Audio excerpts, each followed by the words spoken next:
Hello students, welcome to my application. तो चलिए start करते हैं क्वेश्चन नंबर 3 से। ठीक है, अब देखो क्वेश्चन नंबर 3 में हमेशा की तरह आपको एक 4 मार्क्स की थियरी पूछते हैं, और ये जो 4 मार्क्स की थियरी है उसमें ये जो है ओके एक्सिमेटिक प्रोबेबिलिटी, ये जो प्रोबेबिलिटी जो है ना वो आपकी जो बुक्स के अंदर प्रोबेबिलिटी की जो मैथमेटिकल डेफिनेशन है ना, बस वो यहाँ पर आपको लिखनी है। ठीक है, जो जो मैंने आपको ऑलरेडी पहले वाले पेपर के अंदर मैंने करवाया हुआ है। ठीक है, तो मैंने इसीलिए यहाँ पर कवर नहीं किया। देखो, जो थियरी रिपीटेड है ना वो थियरी मैं कवर नहीं करूँगा। ठीक है, क्योंकि जो थियरी मैंने आपको ऑलरेडी कोर्स के अंदर करवा दिया है वो वापस मैं यहाँ पर कवर नहीं करूँगा, क्योंकि फिर वीडियो बहुत लंबे हो जाते हैं। म्यूचुअली एक्सक्लूसिव इवेंट भी मैंने आपको करवा दिया है, ठीक है, रेगुलर लेक्चर में कोर्स के अंदर, तो आप वहाँ से कर सकते हैं। ओके, चलिए, तो दो मार्क्स की थियरी होती है दो। अभी यहाँ पर देखो क्या लिखा है, 2 cards are drawn from a pack of 52 cards, what is the probability of finding 1 jack and 1 queen. मतलब देखो, आपको क्या बोला कि आपके पास जो है ना 52 कार्ड्स जो है उसमें से आपको 2 कार्ड सिलेक्ट करने हैं। तो आपको यहाँ पर पहले उसका एन निकालना है कि 52 कार्ड्स में से अगर मैं 2 कार्ड्स को सिलेक्ट करता हूँ तो 52 इंटू 51 डिवाइड बाई 2 इंटू 1 होता है। ठीक है, ऊपर 2 नंबर नीचे 2 नंबर। ओके, तो 51 इंटू 52 डिवाइड बाई 2 इंटू 1 मतलब 2, 1326, ये आपका एन आ गया। अभी आपको इवेंट कौन सा फाइंड करना, इवेंट ए। इवेंट ए ये चाहिए आपको कि 1 जैक एंड 1 की। ओके, मतलब एक जैक होना चाहिए एंड एक क्वीन होनी चाहिए। ओके, आपके पास क्वेश्चन में जैक कितने होते हैं, मतलब 52 कार्ड्स में जैक कितने होते हैं। जैक मतलब जो आपके पास जैक है वो 4 होते हैं, जो आपके पास क्वीन है वो भी 4 होती है, जो आपके पास किंग है वो भी 4 होते हैं। तो आपको यहाँ पर किंग नहीं पूछा, बोला कि एक जैक चाहिए और एक क्वीन चाहिए। तो देखो, जैक 4 होते हैं उसमें से एक चाहिए मेरे को, एंड मतलब मल्टीप्लाई, और 4 क्वीन में से मेरे को एक क्वीन चाहिए। तो यहाँ पर 4 इंटू 4, ठीक है, क्योंकि 4C1 मतलब 4 इंटू 4 होता है, और ये आ जाता है 16। और P ऑफ A मतलब आपका यहाँ पर आंसर हो गया M अपन N 16 अपन 1326। अब ये ऊपर देखो, ऊपर की साइड जो है ना 16 है, अगर उसको मैं 2 से डिवाइड करूं तो 8 बचेगा। ठीक है, और 1326 को भी मैं अगर 2 से डिवाइड करूं तो 663 हो जाएगा। बस, इससे ज़्यादा कुछ डिवाइड करने की ज़रूरत नहीं है। ये आपका हो गया 3 मार्क्स का क्वेश्चन। ठीक है, देखो अच्छे से अगर आप लिखोगे ना तो इसका 1 मार्क्स, इधर तक आपने जो लिखा उसका 1 मार्क्स, और ये आपने लिखा पूरा अच्छे से 1 मार्क्स मिल जाएगा। ठीक है, 1 बाय 1 आपको मिल जाएंगे। आगे बढ़ते हैं, नेक्स्ट क्वेश्चन भी बहुत इजी क्वेश्चन है। आपको बोला गया find the probability of getting sum at least 11 on the number getting on top of the 2 dice. आपको पता है, देखो दो डाइस को अगर मैं थ्रो करता हूं तो मेरा टोटल इवेंट कितना बनता है। देखो, तो 6 का क्या हो जाएगा स्क्वायर, और 6 का स्क्वायर मतलब 36। ठीक है, अभी आपको चाहिए इवेंट ए। क्या चाहिए इवेंट ए में, तो गेटिंग सम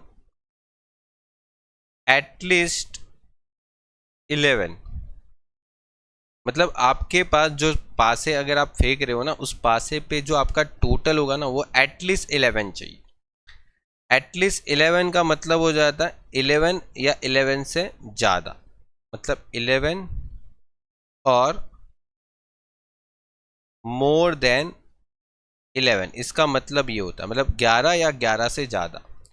अभी देखो, आपको मैंने सिखाया था कि देखो दो डाइस को थ्रो करते हो तो सम जो होता है उसके ऊपर जो टोटल होता है वो 2, 3, 4, 5, 6, 7, 8, 9, 10 और 11 और 12 होता है। और ये जो है ना वो एक एक बार होता है। फिर ये जो होता है वो दो दो बार होता है। ये तीन तीन बार होता है। ये चार चार बार होता है। और ये पाँच पाँच बार होता है। और ये 6 बार होता है। मतलब इसका टोटल हो जाएगा 36। अभी आपको चाहिए एटलीस्ट 11।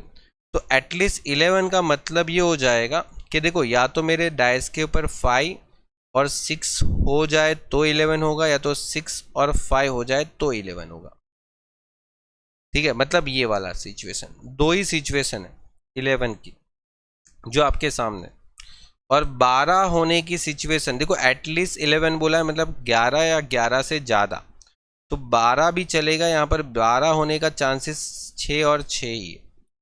मतलब टोटल 3 बार ही ऐसा हो सकता है। जैसे यहाँ पर 2 + 1 हो गया, 2 + 1 कर दोगे तो 3।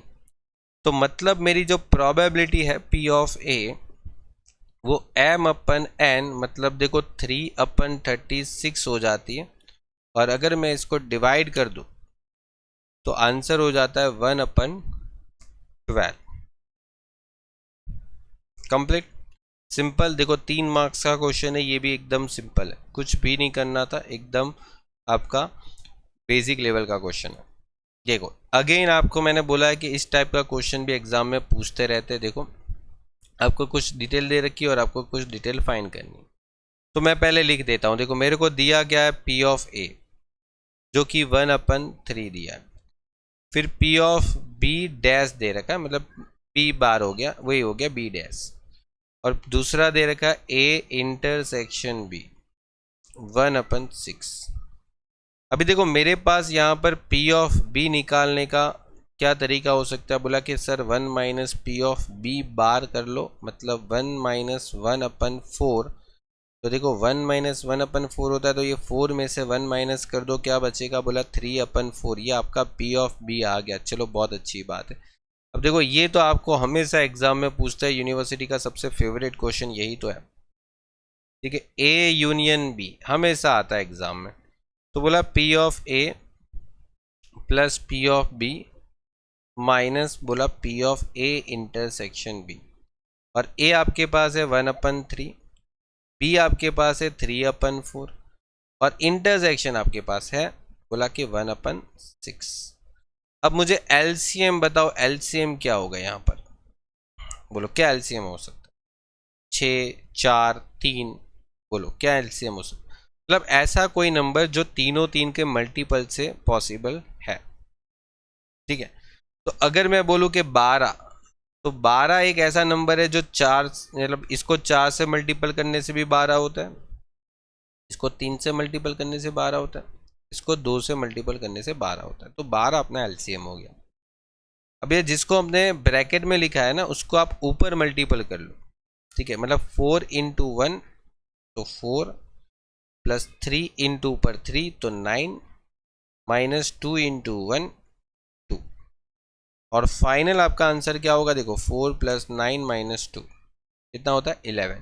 और 11/12 ये हो गया आपका आंसर। और दूसरा सवाल ये पूछा है कि A dash intersection B dash. चलिए तो ये भी लिख लेते हैं यहाँ पर P of A dash intersection B dash. इसका एक बहुत ही इजी वाला फॉर्मूला बताया था मैंने, कि मैंने आपको बोला था कि इसको A यूनियन B कर दो और होल डैश कर लो।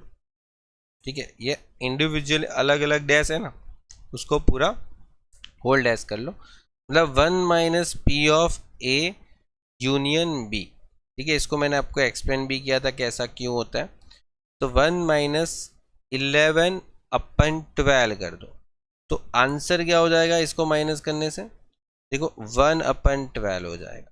ये हमने रेगुलर कोर्स में भी इस क्वेश्चन को सॉल्व किया है। ठीक है, यूनिवर्सिटी ने ये जो क्वेश्चन पूछा है वो हमने रेगुलर लेक्चरों में भी सॉल्व किया और यहाँ पर फिर से रिपीट हो गया आपका।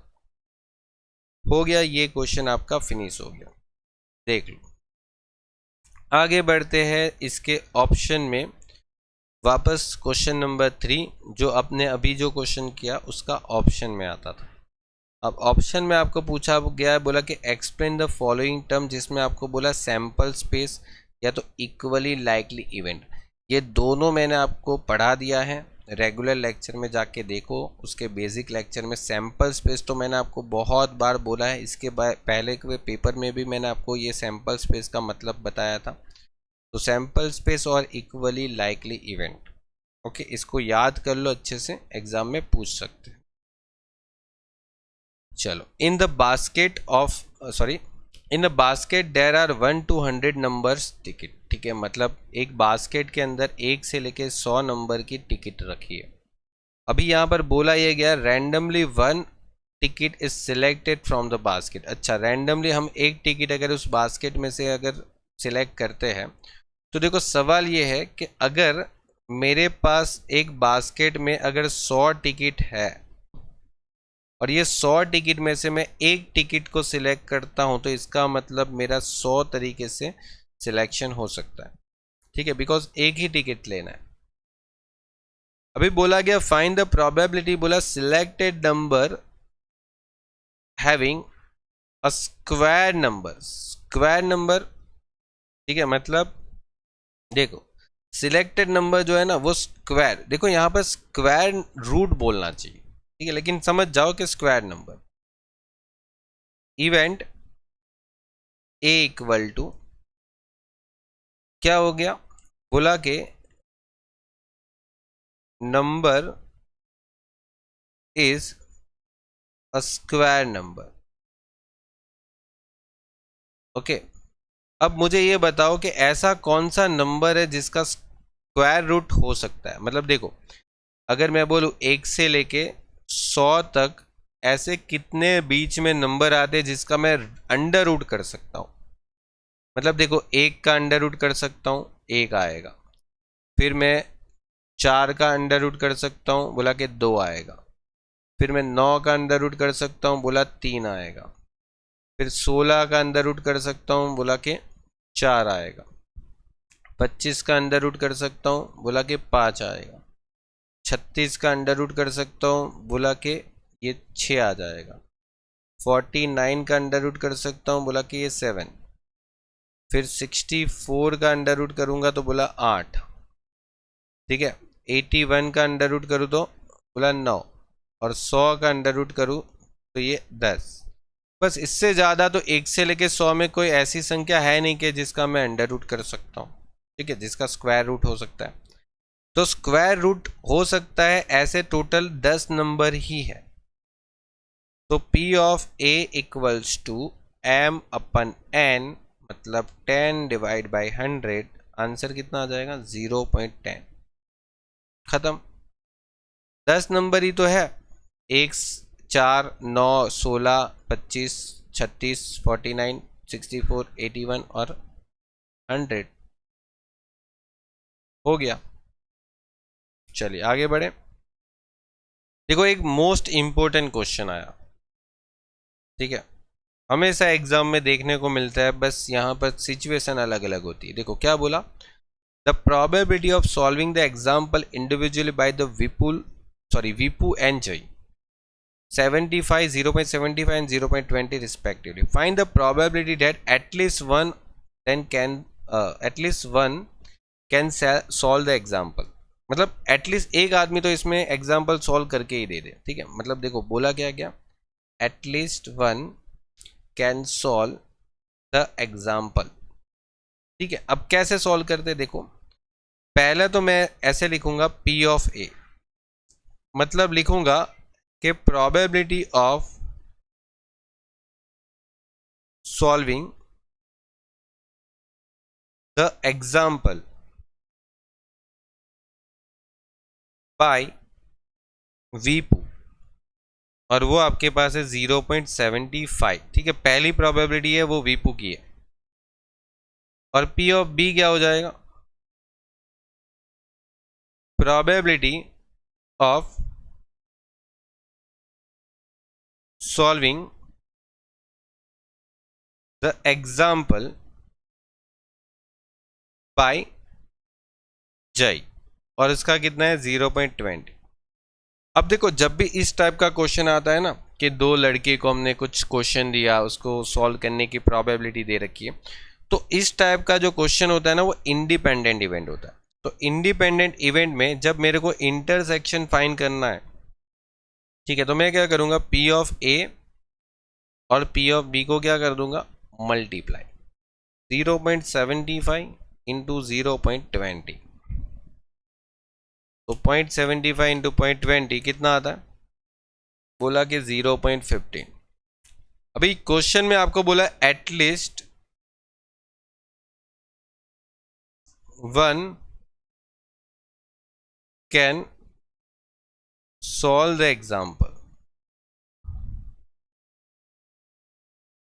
ठीक है, एटलीस्ट एक आदमी तो सॉल्व करके दे दे एग्जाम्पल। तो मेरे को ढूंढना है यूनियन, और यूनियन ढूंढने के लिए मेरे को करना पड़ेगा A plus B minus P of A intersection B, और A का आंसर है 0.75, B का आंसर है 0.20 और इसका आंसर है 0.15। तो 75 plus 0.20 minus 75 plus 0.20 minus 0.15, okay, answer आने वाला है 0.8 या तो 80, एक ही बात है। हो गया, देख लो, सिंपल क्वेश्चन है। देखो 3 मार्क्स का क्वेश्चन पूछा है और ये सिंपल हमेशा पूछते भी है ये क्वेश्चन। आगे बढ़ते हैं, एक और क्वेश्चन है। देखो यहाँ पर क्या पूछा है, आपको P ऑफ A दे रखा है और P ऑफ A के साथ 2 इंटू P ऑफ B दे रखा है और इक्वल टू करके P of A slash B करके 0.4 दे रखा है। आपको प्रोबेबिलिटी फाइंड करनी है A and B both happen, मतलब दोनों इवेंट होना चाहिए। मतलब एक तरीके से इसने पूछा है A इंटरसेक्शन B, और यहां पर बोला again at least one event happen, मतलब कि A यूनियन B पूछा। सिंपल हो गया, ठीक है, अभी तो फाइंड करके आए। लेकिन ये क्वेश्चन अलग है, यहाँ पर क्या हो जाएगा, P ऑफ A का वैल्यू जो है वो कितना हो जाएगा, बोला कि 0.4, फिर 2P ऑफ B, ये जो 2P ऑफ B है उसका वैल्यू क्या हो जाएगा 0.4। मतलब मैं P of B equal to 0.4 divide by 2 करूँ तो P of B equal to 0.2 लिख सकता हूँ, बिल्कुल। और इसकी वैल्यू अगेन वापस क्या समझ लेना, A slash B equal to 0.4। हो गया, आगे बढ़ते हैं। अभी मेरे को करना क्या है, देखो पहले तो इंटरसेक्शन निकालने के लिए मैं सहारा लूंगा इसका, ठीक है, इसके मदद से हम निकाल सकते हैं। देखो इसमें फॉर्मूला क्या आता है, A intersection B divide by, यहाँ पर जो होता है वो डिवाइड में रखते हैं ना, ऐसा हमने पढ़ा भी था। हो गया, तो यहाँ पर P ऑफ B, अभी देखो इसका आंसर 0.4 है और इसका आंसर अपने पास है क्या, P of A intersection B नहीं है, ये ढूंढना है अपने को। और P ऑफ B का आंसर है ये रहा, देखो क्या है 0.2। फिर 0.2 अगर सामने चला जाए तो 0.4 इंटू 0.2 कितना आ जाता है 0.08। ये इसका आंसर आ गया A इंटरसेक्शन B का। और मेरे को A यूनियन B भी निकालना है, क्योंकि देखो ये तो हो गया मेरा पहला सवाल का जवाब। दूसरा सवाल का जवाब मेरे को A यूनियन B चाहिए, तो बोला कि A plus B minus A intersection B। A कितना था 0.4, B कितना था 0.2 और A इंटरसेक्शन B 0.08। बताओ क्या आंसर आना चाहिए, 0.4 प्लस 0.2 माइनस 0.08 कितना आ गया 0.50। डन, देख लो ये आपका पूरा यहाँ पर कंप्लीट हो गया। प्रोबेबिलिटी का जो क्वेश्चन थे वो हो गया। तो ये आपका क्वेश्चन कंप्लीट हो गया। मिलते हैं नेक्स्ट लेक्चर में, हम ग्राफ वाले क्वेश्चन सॉल्व करेंगे। ओके, तब तक के लिए goodbye and take care.